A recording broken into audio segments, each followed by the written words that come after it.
اس نیتی لڑکی کی اگر ایک دن کی زندگی ہے نا تو وہ یہ زرداری خاندان، شریف خاندان اور جو اسٹیبلشمنٹ ہے نا اس کی 100 سالہ زندگی سے بہتر ہے. یہ ایمان مزاری کو ذرا پہلے سن لیں. یہ ملک جب ایک دفعہ ٹوٹا تھا میری وجہ سے ٹوٹا تھا.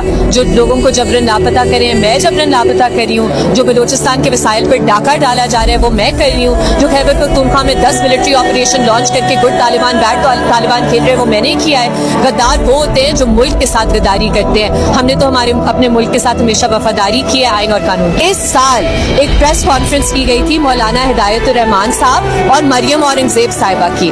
جوائنٹ پریس کانفرنس میں ادھر مطالبہ کیا گیا کہ ڈاکٹر مارنگ بلوچ کو رہا کیا جائے. تو اگر پنجاب حکومت ایک پریس کانفرنس میں بیٹھ کر یہ بات کر سکتی ہے تو میں اپنے ٹویٹر پر یہ بات کیوں نہیں کر سکتی؟ اس کی سینس مجھے نہیں بنتی. یہ اس ملک کی وہ حقیقت ہے نا، جب یہ چیز اسٹیبلشمنٹ کے سامنے رکھی جاتی ہے نا تو وہ پھر اسی بندے پہ چڑھ دوڑتے ہیں کہ جی ہم نے تو یہ نہیں کیا یا ہم ایسے نہیں. حالانکہ ساری زندگی وہ یہ کام کرتے رہے. ان کے سہولت کار کون تھے؟